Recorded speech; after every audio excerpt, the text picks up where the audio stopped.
ಸ್ನೇಹಿತರೆ, ನಾನು ನಿಮ್ಮ ಪ್ರೀತಿಯ ವಾದಿರಾಜ್ ಜ್ಯೂಸ್ ಮಲ್ಲಿಕ ವಾದಿರಾಜ್ ಮಾತಾಡ್ತಿರೋದು. ಬಹಳ ದಿನಗಳಿಂದ ಒಂದು ಕ್ವಶನ್ ಬಹಳ ಜನರದ್ದು, ನವರತ್ನ ಉಂಗುರವನ್ನು ಯಾರು ಧರಿಸ್ಬೋದಣ್ಣ ಅಂತ ಕೇಳಿ.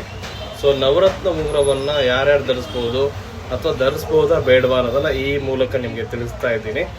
ಏನಪ್ಪ ಅಂದರೆ, ಬಹಳ ಜನ ಏನು ಮಾಡ್ತಾರೆ, ನವರತ್ನ ಉಂಗುರವನ್ನು ಧರಿಸೋದ್ರಿಂದ ಏನೂ ಆಗಲ್ಲ, ನಡೆಯುತ್ತೆ, ಚೆನ್ನಾಗಿದೆ ಅಂತ ಹಾಕೊಂಡ್ಬಿಡ್ತಾರೆ. ಅವಾಗ ಸುಮ್ಮನೆ ಪ್ರಾಬ್ಲಮ್ಗಳು ಆಗ್ತವೆ, ಇಲ್ಲ ಅಂತ ಹೇಳಲ್ಲ.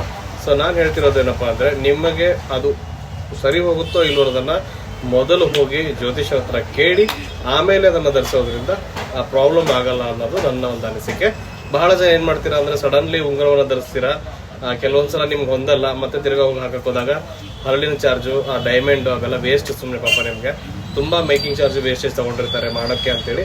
ಸೊ ಅದೆಲ್ಲ ಹೋಗಬಾರ್ದು ಅಂದರೆ ಮೊದಲಿಂದಲೇ ನೀವು ಇವಾಗಲೇ ಕೇಳಿಬಿಟ್ಟು ಹಾಕೋದ್ರಿಂದ ತುಂಬ ಅನುಕೂಲ ಆಗುತ್ತೆ ಅನ್ನೋದು ನನ್ನ ಒಂದು ಮಾಹಿತಿ. ಈ ಮಾಹಿತಿ ಇಷ್ಟ ಆಗಿದ್ರೆ ನಿಮ್ಮ ಫ್ರೆಂಡ್ಸ್ಗೆ ಶೇರ್ ಮಾಡಿ. ಹಾಗೆ ಮೊದಲನೇ ಬಾರಿ ಈ ವಿಡಿಯೋ ನೋಡ್ತಾ ಇದ್ರೆ ನಮ್ಮ ಪೇಜನ್ನು ಫಾಲೋ ಮಾಡಬೇಕು ಅಂತ ಕೇಳ್ಕೊಳ್ತಿದ್ದೀನಿ. ಧನ್ಯವಾದಗಳು.